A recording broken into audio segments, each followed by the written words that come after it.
Kick has become infamous as one of the most, if not the most degenerate platform on the entire internet, where the content creators on there have gotten all their clout by either being a public nuisance to everyone, we got out of there, mofo, let's go!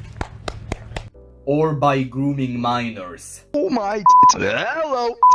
And it has always seemed that if you wanted to get successful on Kick, you would have to do one of those two things. But luckily, we now live in the latter half of 2025, where things have started to be more diverse.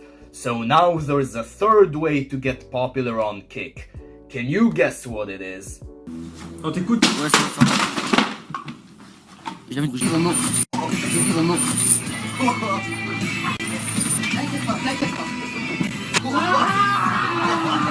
That's right, physical violence. Hello everyone, it's Mr. Troll, and today we are talking about some of the most recent Kick streamers who got all their fame and fortune by beating people up. So first I want to talk about this French streamer Raphaël Graven, known online as Jean Pormanove. He started out as a typical gamer who live streamed his gameplay, and then he would transition into IRL streaming, which is the popular thing to live stream nowadays. However, his live streams would consist of other people literally torturing him for clout.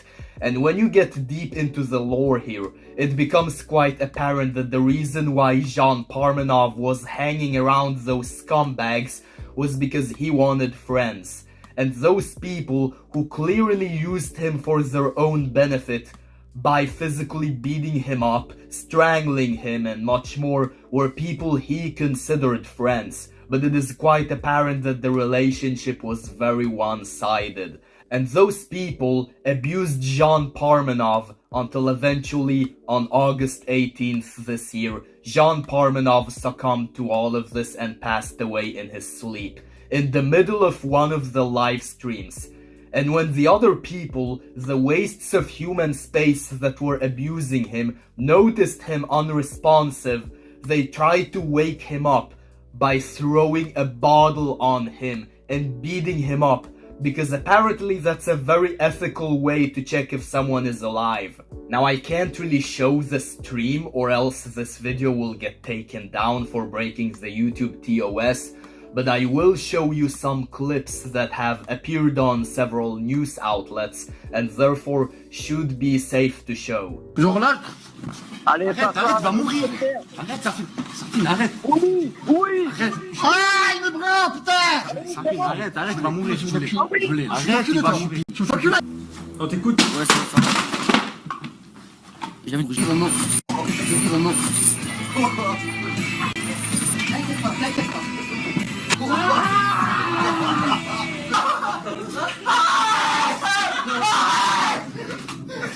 As you can see, Jean Pormanove is not enjoying any of it. This is especially evidenced by the fact that he sent a message to his mother only days before his death, and the message said, "Hey mom, how are you? I am sick of this game. It's gone way too far. I feel like I'm being held hostage by their awful concept. I am exhausted. I want to leave, but the other guy won't let me. He's holding me hostage." So you can clearly see that this wasn't staged or anything. This content really consisted of abusing a human being. Now if this reminds you of Stas Replay, who would abuse his girlfriend on stream until she died a few years ago, it's because it's the same shit all over again. It really is upsetting how history repeats itself. The people who abused Jean Pormanove are obviously wastes of human space, but those who are arguably just as shitty people are those who are watching and thus supporting this type of content, which gives an incentive for the abuse to even occur. The reason why those people were willing to torture Jean Pormanove is because they were able to get viewers from it. And it's mind-blowing how people are even willing to watch this. You know the few clips I just showed you a while ago? The ones that were safe to show on YouTube? That was hard for me to watch, let alone edit into this video. Now, my French isn't good enough for me to fully understand what they were saying, but I understood enough to know that Jean Pormanove was suffering, and watching all of this just made me cringe.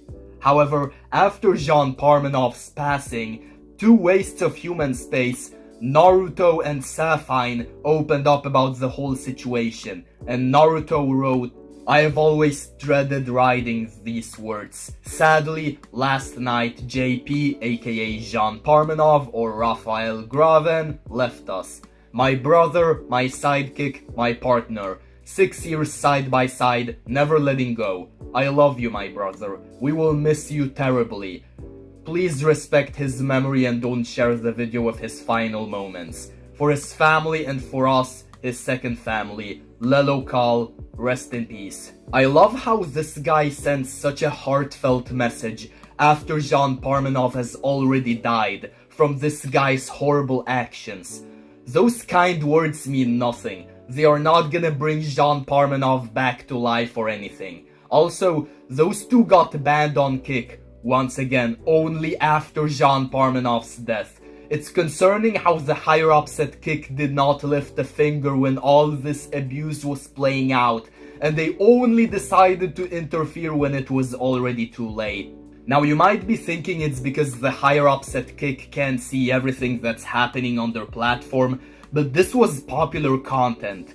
Jean Pormanove was apparently highly marketed in France, so someone, somewhere had to be aware of this, and yet they decided to do nothing. That person is just at fault for doing this. Now, Naruto and Sapphire received a lot of backlash, understandably so, and Naruto's lawyer apparently considers this cyberbullying.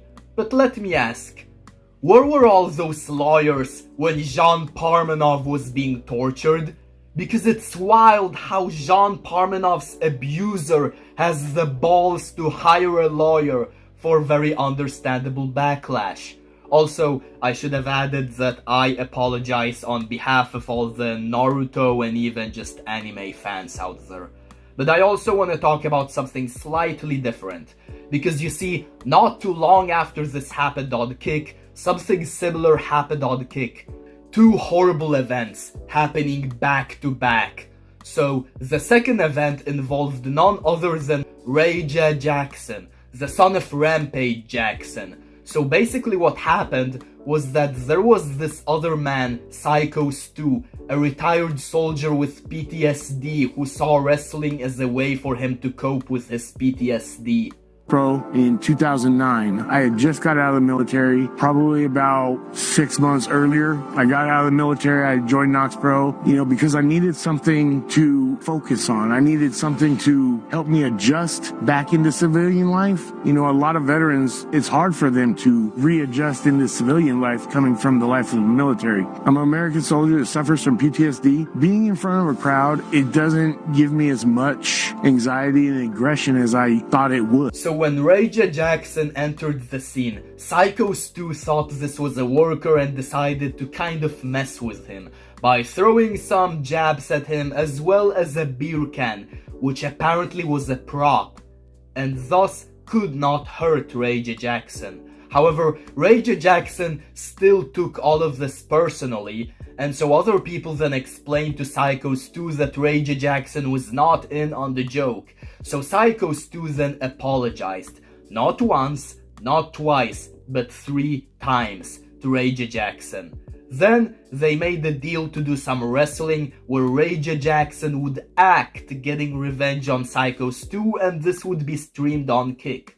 However, Ray J. Jackson ended up not acting whatsoever when he was on the ring. He lifted up Syko Stu and John Cena slammed him to the ground. Syko Stu hit the ground with his head, which instantly knocked him out. And if that wasn't enough, Ray J. Jackson proceeded to deliver 27 hard blows to Syko Stu's unresponsive skull, which caused Syko Stu to flatline.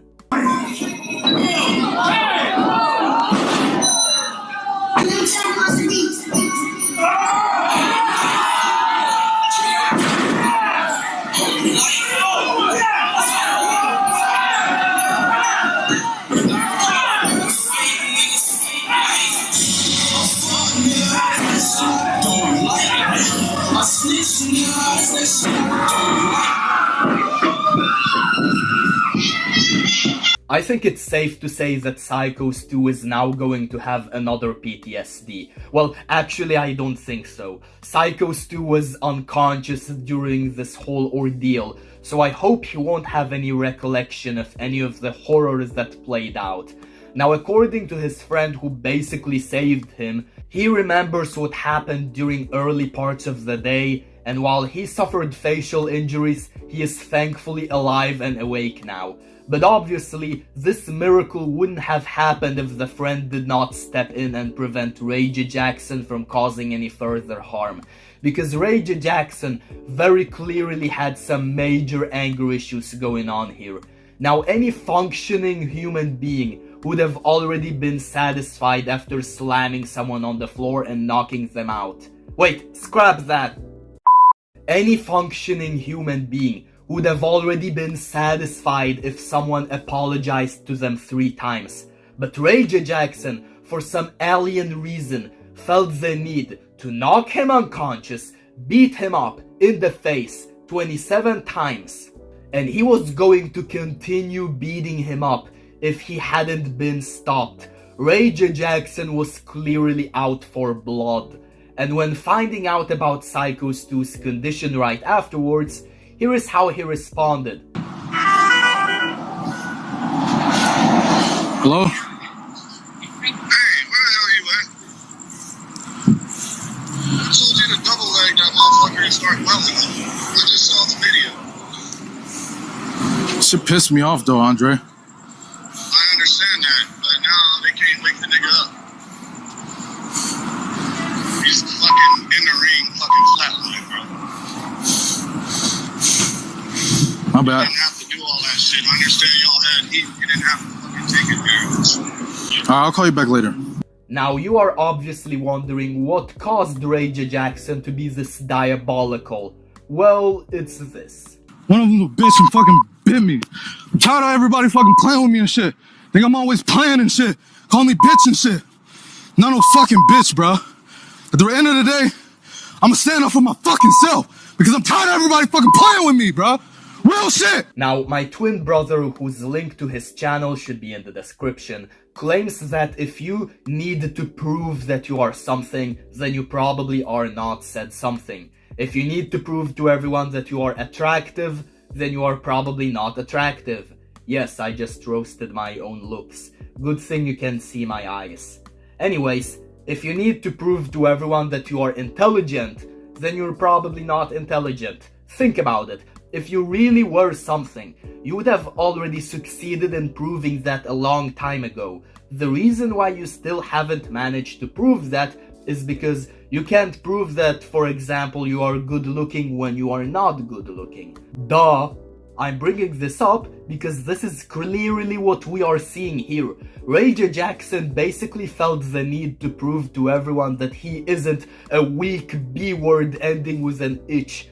And he tried to prove it by attacking a man that was physically unable to defend himself. I don't know about you, but I think that move just makes him a huge coward. By trying to prove that he is not a B-word, he managed to prove that he is possibly the biggest B-word on the planet. Seriously, beating up an unconscious man until he flatlines, that's the most disgraceful thing you could imagine. And I think all of this makes Kick look really bad as a streaming platform. The fact that we got those 2 cases back to back gives us some really bad implications.